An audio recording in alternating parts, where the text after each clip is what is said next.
안녕하십니까. 사주상담가 이기호입니다. 오늘은 이기호의 사주 강좌 시간으로 12신살 개념 및 정하는 법 1편이 되겠습니다. 그러니까 오늘부터 12신살 강의를 시작하도록 하겠습니다. 지금까지 오랫동안 12운성에 매달렸는데요. 이 사주에는 12운성만 있는 것이 아니라 12신살도 있습니다. 그러니까 배울 게 참 많이 있죠. 저희가 그 신사를 공부할 때 맨 처음에 12성을 공부했고요. 그 다음에 12운성을 공부했고, 그 다음에 12신사를 이제 공부하려고 합니다. 이 12신사이라는 것은 사주 분석하는 사람들이 상당히 많이 써먹는 거예요. 그러니까 여러분들도 이 12신사를 잘 공부하셔갖고 실전에 사용하시길 바랍니다. 그러면 이제 본격적으로 시작하도록 하겠습니다. 우리가 신살이라는 말을 하잖아요. 신살. 그런데 예전에 전해 내려오고 있는 책을 보면 이 신살이 종류가 한 350개 정도 된다고 합니다. 그러니까 엄청 많은 거죠. 그래서 이 신살을 다 사용할 수가 없어요. 신살이 많은 이유는 뭐겠어요? 적중률이 떨어지니까 그렇죠. 예전에 당나라 때 주로 만들어졌는데, 당나라면 언제요? 고구려 신라 백제에 나오던 그 옛날 옛적 그 시대잖아요. 그러니까 그때는 대체적으로 어떤 걸 기준으로 했냐면 띠를 기준으로 했습니다. 근데 이게 말이 안 되죠. 띠를 기준으로 한다는 얘기는 한 해에 태어난 사람이 몇 명이에요. 우리나라 같은 경우 요즘에 아이들을 적게 낳아서 뭐 40만 명 선이 무너진다 뭐 이런 말이 나오고 있습니다만은, 지금 40대 50대 되신 분들, 이런 분들은 한 해에 100만 명이 태어났거든요. 그러면 띠를 기준으로 한다. 그럼 그 100만 명의 운이 똑같다는 얘기잖아요. 말도 안 되는 거죠. 상당히 불합리하다고 볼 수 있습니다. 그러니까 그렇게 말이 안 되니까 거기에서 또 선별성을 갖기 위해서 여러 가지 신살을 계속 만든 거죠. 그래서 그 신살이 350개나 됩니다. 그러면 이 신살을 만약에 하나씩 전부 다 대입한다. 그럼 안 걸리는 게 어딨어요? 다 걸리지. 그러니까 상당히 불합리하다고 볼 수 있는데, 그러면 이 350개 정도 되는 신사를 전부 다 배울 필요가 없느냐? 그렇지 않습니다. 그 중에 쓸만한 건 골라갖고 배울 필요가 있다. 이렇게 말씀을 드리고요. 현재 한 30개 정도는 배울 필요가 있다고 말씀을 드릴 수 있습니다. 그리고 우리가 어떤 강의를 시작할 때 일단 용어의 정의부터 자세히 할 필요가 있거든요. 이 신살이라는 말을 우리가 많이 사용하고 있는데요. 여기에 귀신 신자하고 죽일 살자가 딱 들어가 있잖아요. 그러면 이 신이라는 것은 길성에 해당하는 운을 나타내는 것이고, 이 살이라는 것은 흉한 신살을 나타냅니다. 그러니까 우리가 보통 뭐든지 그냥 신살 이렇게 부르잖아요. 무조건 신살 이렇게 부르는데, 이 신이라는 것에는 길성의 의미가 있어요. 그러니까 좋은 의미를 담고 있다는 그런 뜻이 있고, 이 살이라는 것은 죽일 살자니까 흉하다는 의미를 담고 있습니다. 그래서 이 신살이라는 것은 좋은 의미에 해당하는 것하고 나쁜 의미에 해당하는 것을 통틀어서 신살이다 이렇게 부른다고 생각하시면 되겠고요.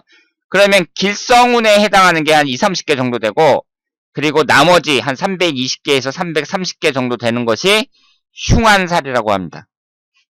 그러니까 부처님 말씀이 맞죠. 인생은 고라고 하셨잖아요. 부처님이. 길성운에 해당하는 건 20개에서 30개밖에 안 되고 나머지는 다 나쁜 거예요. 300개 넘는 게. 그래서 이 사주에서도 운을 딱 볼 때 이 신살도 좋은 거보다 나쁜 게 훨씬 많다. 이렇게 볼 수 있습니다. 대개 이 길성운에 해당하는 것은 귀인이라는 글자가 많이 들어가 있죠. 그러니까 뭐 월덕귀인, 문창귀인 뭐 이런 식으로 귀인이라는 글자가 많이 들어있고, 나머지 이 살은 대부분 이 죽일 살자가 많이 들어 있습니다. 우리가 이 신살이라는 것을 이제 공부를 했는데요. 처음에 12성이라는 걸 배웠어요. 그리고 그 다음에 이제 12운성이라는 걸 배웠습니다. 그 다음에 12신살이라는 걸 이제 오늘부터 배우는 거예요. 그러면 여기서 공통점이 있죠. 이 10이라는 글자가 들어갑니다. 그러면 왜 10이라는 글자가 들어가느냐, 이것을 우리가 이제 생각을 해보면 이것이 12지지와 관련이 있습니다. 12지지. 그러니까 이 12성이라는 건 어때요? 연지를 기준으로 했죠. 그리고 12신살은 지지를 기준으로 합니다. 12운성 같은 경우는 천간도 보죠. 12운성은 천간도 보는데 이 천간을 기준으로 해서 지지에 12운성이 어떤 걸 깔고 있느냐 이런 걸 보잖아요. 그러니까 이 세 개의 공통점은 모두 지지를 기준으로 한다. 이렇게 볼 수 있습니다. 12지지가 기준이라고 볼 수 있어요. 그래서 여기에 이제 이렇게 만세력이 나와 있는데요. 만세력 보면 어때요? 사주팔자가 이렇게 딱 나와 있고 천간에는 십성이 쭉 나와 있죠. 뭐 상간, 비견, 정간, 편재 이게 천간 지지에 이제 딱 나와 있어요. 십성이. 그리고 지지에 나와 있는 게 이제 지장간도 나와 있고 12운성도 나와 있고 12신살도 나와 있습니다. 그러니까 12신사, 12운성이 제왕, 목욕, 태, 양 이렇게 나와 있고 12신살이 육해살, 장성살, 연살, 월살 이렇게 나와 있죠. 그러니까 이 지지에 나와 있잖아요. 지금 되게 이 만세력을 보더라도 지지에 12운성과 12신살이 나와 있습니다. 그러니까 지지를 기준으로 하기 때문에 10이라는 글자가 모두 사용이 됐다. 이렇게 생각을 하시면 되겠습니다. 그러면 우리가 지금 신사를 배우고 있는데 그 전에 뭘 배웠죠? 음양오행, 생극제화 이런 걸 배웠잖아요. 그럼 거기에서 뭘 기준으로 했죠? 일간을 기준으로 했습니다. 일간을 기준으로 해서 이 묘목은 겁재에 해당이 되고 자수는 인성운에 해당이 되고 뭐 이러면서 자묘유 삼형살에다가 금기운이 목기운을 극하고 뭐 이런 식으로 막 공부를 했잖아요. 이렇게 공부를 할 때에는 일간을 기준으로 이 간목을 기준으로 했고 신살이라는 것은 12지지가 기준이다. 그래서 오늘부터 배우는 이 신살도 지지가 기준이에요. 그러니까 천간하고는 상관이 없고 지지만 보고 분석을 한다. 이렇게 생각을 하시면 되겠습니다. 그러면 우리가 12신살이라는 걸 이제 처음 봤는데요. 12신살이라는 게 어떤 게 있는지 한번 보도록 하겠습니다. 지금 여기에 보시면 12신살이 겁살이 있고요. 제살이 있어요. 여기 살자는 똑같은 글자입니다. 똑같이 죽일 살자예요. 그리고 천살이 있고 지살이 있어요. 연살, 월살, 망신, 장성, 반한, 역마, 육해, 화계 이렇게 나와 있습니다. 우리가 보통 뭐 장성살, 반한살, 역마살, 육해살, 화계살 전부 다 살을 붙여서 얘기를 하잖아요. 그런데 엄격히 말하면 이 반한살이나 장성살 같은 건 살을 붙이면 안 되죠. 왜냐하면 내용이 좋거든요. 그러니까 길성운에 해당이 되거든요. 그러니까 제가 신살에서 신이 길성운을 나타내고 살이 흉성운을 나타낸다고 말씀을 드렸잖아요. 그러니까 이렇게 길성운을 나타내는 것은 엄격히 말하면 살이라는 걸 붙이면 안 됩니다. 그래서 그냥 장성, 반한 이렇게 얘기하는 게 맞다. 이렇게 말씀을 드릴 수 있습니다. 그러면 이 12신살이라는 게 여기 있고 밑에 12운성이라는 게 이렇게 있는데 같은 표에다가 이렇게 담아놨어요. 그 얘기는 12신살하고 12운성하고 순서는 똑같습니다. 그러니까 무슨 뜻이냐면 12신살에 해당하는 것이 겁살이 이제 처음에 나오잖아요. 그럼 겁살에 해당하는 것이 바로 절이에요. 12운성도 처음에 절부터 시작을 했잖아요. 그래서 제살에 해당하는 것이 태고, 천살에 해당하는 것이 양이고, 지살에 해당하는 것이 장생이고, 연살에 해당하는 것이 목욕이고, 이렇게 순서는 똑같습니다. 순서가 똑같아요. 그래서 12신살도 겁살서부터 겁살, 제살, 천살, 지살 이런 식으로 쭉 나가고 12운상도 절, 태, 양, 장생, 목욕 이런 식으로 쭉 나가는 거죠. 그런데 그러면 순서가 같으니까 내용도 같느냐? 전혀 다릅니다. 내용이 같은 것도 있는데 다른 게 더 많아요. 그러니까 12신살하고 12운성에서 예를 들어서 쇠다. 쇠인데 쇠에 해당하는 것이 12신살에서는 반한이잖아요. 12운성에서는 쇠고 그러면 쇠라는 게 어때요? 제왕을 지나서 이제 쇠퇴한다는 뜻이니까 부정적인 의미가 많이 있죠. 그런데 12신살에서는 긍정적인 의미가 많습니다. 반한이라는 것이. 그러니까 내용이 비슷한 것도 있는데 전혀 다른 경우가 더 많다. 이렇게 말씀을 드릴 수 있습니다. 그러니까 12신살하고 12운성이라는 것은 이 순서만 같을 뿐이지 내용은 다르다. 이렇게 말씀을 드릴 수 있겠습니다. 그러면 우리가 이전까지 운성을 배웠는데 똑같이 10이라는 글자가 딱 들어오면서 뒤에 이 두 글자만 다르단 말이에요. 하나는 12운성이고 하나는 12신살이에요. 그러면 이 두 가지가 어떻게 다른 건지 살펴보도록 하겠습니다. 12신살이라는 것은요. 운명 곡성을 12개로 분류해서 행운의 시기를 고지하는 기륭의 신살이다. 시기를 나타냅니다. 여기까지 들으면 좀 헷갈리죠. 그리고 12운성은 삶의 과정을 12단계로 나누어 생성, 발전, 쇠퇴, 소멸의 과정에 따라 운명의 기륭화복을 논하는 분석 방법이다. 실행을 나타낸다. 그러니까 12신살이라는 것은 시기를 나타내요. 시기. 언제 어느 때. 그러니까 올해, 내년, 몇 월 달. 이때 만약에 겁살이다 그러면 그때 내용이 뭐 당신은 고생할 수 있다. 뭐 이런 식으로 안 좋은 내용일 수도 있고 좋은 내용일 수도 있고. 이 12신살에 대해서는 제가 하나씩 이제 공부를 하겠지만 여기에서 차이점이라는 것은 12신살이라는 것은 암시를 하는 거예요. 암시. 그때 안 좋을지 몰라. 그때 아마 직장에서 승진할 수 있을 거야. 뭐 이런 식으로 좋은 내용, 나쁜 내용을 암시하는 거예요. 그런데 우리가 지금까지 배웠던 12운성은 어땠죠? 지지에 예를 들어서 내가 살을 깔고 있다. 뭘 깔고 있다. 그러면 그 특징에 대해서 제가 다 설명을 드렸잖아요. 예를 들어서 지지에 살을 깔고 있다. 그러면 이게 이 살하는 건 죽을 사자니까 이미 이제 육체가 분리됐단 말이에요. 그러니까 정신적인 부분에 관심이 많고 그리고 공부도 잘할 가능성이 높다. 뭐 이런 식으로 말씀을 드렸죠. 그러니까 12신살이라는 것은 앞으로 올 것을 암시하는 거예요. 그리고 12운성이라는 것은 그 사람의 심리적인 상태라든가 성격이라든가 이런 걸 나타내는 거죠. 그러니까 12신살은 어느 때 시기를 암시하는 거고 이때에 어떻게 될 것이다. 그리고 12운성이라는 것은 실행을 나타냅니다. 그 사람이 심리 상태가 어떻고 그리고 행동을 해갖고 어떻게 좋게 나온다든가 나쁘게 나온다든가 그래서 결과가 뭐 좋을 것이다 나쁠 것이다. 이 사람은 결혼했을 때 이혼할 가능성이 높다. 뭐 이런 거라든가. 그래서 이 12신살이라는 것은요.